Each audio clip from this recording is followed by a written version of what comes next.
രാഷ്ട്രീയ കോളിളക്കങ്ങളും രാഷ്ട്രീയ മാറ്റങ്ങളും ഒക്കെ പ്രതിഫലിക്കുന്ന മലയോര ജില്ലയാണ് ഇടുക്കി. ഇടുക്കിയിൽ കഴിഞ്ഞ തവണ LDF വലിയ കുതിപ്പാണ് നടത്തിയത്. ഇടുക്കിയിലെ 5 നിയമസഭാ മണ്ഡലങ്ങളിൽ 4 LDF തൂത്തുവാരി. കേരള കോൺഗ്രസ് മാണി ഗ്രൂപ്പിന്റെ സപ്പോർട്ട് LDFന്റെ കരുത്തുകൂട്ടി. വരുന്ന നിയമസഭാ തെരഞ്ഞെടുപ്പിൽ, അതായത് 2026 നിയമസഭാ തെരഞ്ഞെടുപ്പിൽ ഇടുക്കിയുടെ മനസ്സ് എങ്ങനെ നമുക്കൊന്ന് പരിശോധിച്ച് നോക്കാം. ദേവികുളത്ത് നിന്ന് തുടങ്ങാം. 2021 തെരഞ്ഞെടുപ്പിൽ അഡ്വക്കേറ്റ് എ രാജ, CPMലെ അഡ്വക്കേറ്റ് എ രാജ കോൺഗ്രസിലെ D കുമാറിനെ പരാജയപ്പെടുത്തിയ മണ്ഡലമാണ് ദേവികുളം. 7848 വോട്ടിന്റെ ഭൂരിപക്ഷത്തിലാണ് അഡ്വക്കേറ്റ് എ രാജ വിജയിച്ചത്. ഒരുപാട് നെഗറ്റീവ് ഘടകങ്ങൾ എ രാജയ്ക്ക് ഉണ്ടായിരുന്നു. അതിൽ പ്രധാനമായി ഉണ്ടായിരുന്നത് മുൻ MLA ആയ S രാജേന്ദ്രന്റെ നിശബ്ദ വിപ്ലവമായിരുന്നു. S രാജേന്ദ്രനെ മാറ്റിയാണ് അഡ്വക്കേറ്റ് എ രാജയ്ക്ക് CPM സീറ്റ് നൽകിയത്. S രാജേന്ദ്രൻ പ്രതിഷേധിച്ച് വോട്ട് മറിക്കും എന്നുള്ള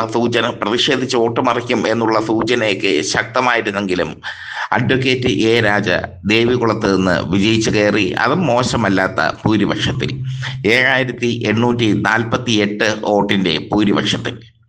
ഇനി നമുക്ക് ഉടുമ്പൻചോലയിലേക്ക് പോകാം. ഇനി മറ്റൊന്ന് പറയട്ടെ, ദേവികുളത്ത് അഡ്വക്കേറ്റ് എ രാജ തന്നെ വീണ്ടും മത്സരിക്കാനാണ് സാധ്യത.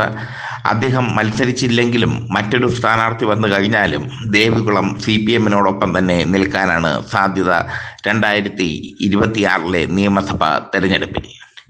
ഇനി ഉടുമ്പൻചോലയിലേക്ക് പോകാം. കഴിഞ്ഞ തവണ MM മണി 33,305 വോട്ടിന്റെ വമ്പൻ ഭൂരിപക്ഷത്തിൽ ജയിച്ച മണ്ഡലമാണ് ഉടുമ്പൻചോല. ഉടുമ്പൻചോലയിൽ അടുത്ത തെരഞ്ഞെടുപ്പ് LDFന് സേഫാണ്. കേരള കോൺഗ്രസ് മാണി ഗ്രൂപ്പിന് നല്ല വോട്ടുള്ള മണ്ഡലമാണ് ഉടുമ്പൻചോല. അടുത്ത തെരഞ്ഞെടുപ്പിൽ MM മണി മത്സരിക്കില്ല. പുതിയൊരു സ്ഥാനാർത്ഥിയായിരിക്കും ഉടുമ്പൻചോലയിൽ മത്സരിക്കുക. പുതിയ സ്ഥാനാർത്ഥി മത്സരിച്ചാലും ഉടുമ്പൻചോല CPMനോടൊപ്പം നിൽക്കാനുള്ള സാധ്യതയാണ് ഉള്ളത്. കാരണം MLA എന്ന നിലയിൽ മണിയാശാൻ ഉടുമ്പൻചോലയിലെ ജനങ്ങളുടെ മനസ്സിൽ കുടിപാർത്തു കഴിഞ്ഞു. മാത്രമല്ല, ഉടുമ്പൻചോലയിലെ അടുത്ത തെരഞ്ഞെടുപ്പ് നിയന്ത്രിക്കുന്നതും അത് നയിക്കുന്നതും മണിയാശാൻ തന്നെയായിരിക്കും. ഇനി നമുക്ക് തൊടുപുഴയിലേക്ക് പോകാം. കഴിഞ്ഞ തവണ UDFന് കിട്ടിയ ഒരേ ഒരു സീറ്റ് തൊടുപുഴയിലേതാണ്. PJ ജോസഫ്, കേരള കോൺഗ്രസിലെ PJ ജോസഫ് പ്രൊഫസർ KI ആന്റണിയെ, കേരള കോൺഗ്രസ് മാണി ഗ്രൂപ്പിലെ KI ആന്റണിയെ 20,259 വോട്ടിന്റെ ഭൂരിപക്ഷത്തിൽ തോൽപ്പിച്ച മണ്ഡലമാണ് തൊടുപുഴ. ഇത്തവണ തൊടുപുഴയിൽ PJ ജോസഫ് മത്സരിക്കില്ല. പകരം അദ്ദേഹത്തിന്റെ മകൻ അബു ജോൺ ജോസഫ് മത്സരിക്കും എന്നാണ് അറിവ്. PJ ജോസഫ് മത്സരിച്ചാലും മകൻ മത്സരിച്ചാലും അത് കേരള കോൺഗ്രസ് ജോസഫ് ഗ്രൂപ്പിന്റെ സീറ്റാണ്. കേരള കോൺഗ്രസ് ജോസഫ് ഗ്രൂപ്പ് ആ സീറ്റിൽ വിജയിക്കാനാണ് സാധ്യത. ഇനി ഇടുക്കിയാണ്. മന്ത്രി റോഷി അഗസ്റ്റിന്റെ മണ്ഡലമായ ഇടുക്കി.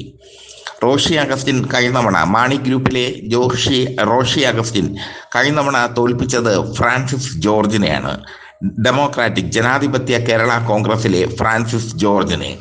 റോഷി അഗസ്റ്റിൻ 5,573 വോട്ടിന്റെ ഭൂരിപക്ഷത്തിലാണ് ഫ്രാൻസിസ് ജോർജിനെ കടുത്ത മത്സരത്തിൽ പരാജയപ്പെടുത്തിയത്. റോഷി അഗസ്റ്റിൻ തന്നെയാകും ഇടുക്കിയിൽ വീണ്ടും സ്ഥാനാർത്ഥി. ഇടുക്കി LDFനോടൊപ്പം നിൽക്കും. ഇനി പീരുമേടാണ്. അത് CPIക്ക് കൊടുക്കുന്ന മണ്ഡലമാണ്. CPI ആണ് അവിടെ മത്സരിക്കുന്നത്. കഴിഞ്ഞ തവണ വാഴൂർ സോമൻ നേരിയ ഭൂരിപക്ഷത്തിൽ 1835 വോട്ടിന്റെ ഭൂരിപക്ഷത്തിൽ സിറിയസ് തോമസിനെ പരാജയപ്പെടുത്തി ഇടുക്കിയിൽ. അത് ശക്തമായ മത്സരത്തിലൂടെയാണ് പരാജയപ്പെടുത്തിയത്. കഴിഞ്ഞ തവണ CPIക്ക് ഗ്രൂപ്പ് വഴക്കിന്റെ കഴിഞ്ഞ തെരഞ്ഞെടുപ്പ് CPIയെ സംബന്ധിച്ചിടത്തോളം പീരുമേട്ടിൽ ഗ്രൂപ്പ് വഴക്കിൻ്റെയൊക്കെ ഒരു പ്രശ്നമുണ്ടായിരുന്നു. ഇത്തവണയും ആ പ്രശ്നം നിലനിൽക്കുന്നുണ്ട്. പുതിയ ഒരു സ്ഥാനാർത്ഥിയായിരിക്കും പീരുമേട്ടിൽ CPI നിർത്തുക.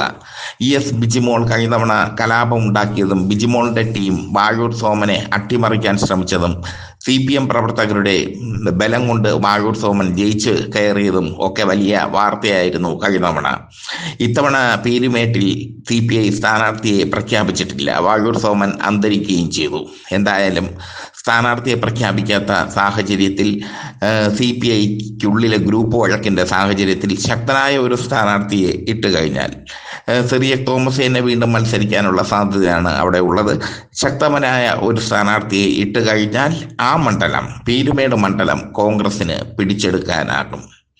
അങ്ങനെ വരുമ്പോൾ LDFിന്റെ കൂടെ ദേവികുളം, ഉടുമ്പൻചോല, ഇടുക്കി 3 മണ്ഡലങ്ങൾ LDFിന്റെ കൂടെ നിൽക്കും.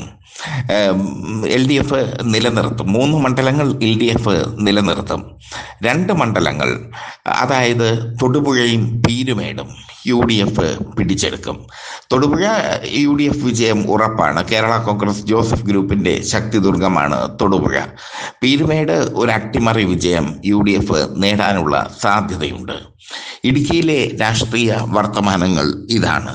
അടുത്ത ജില്ലയുമായി നമുക്ക് നാളെ കാണാം.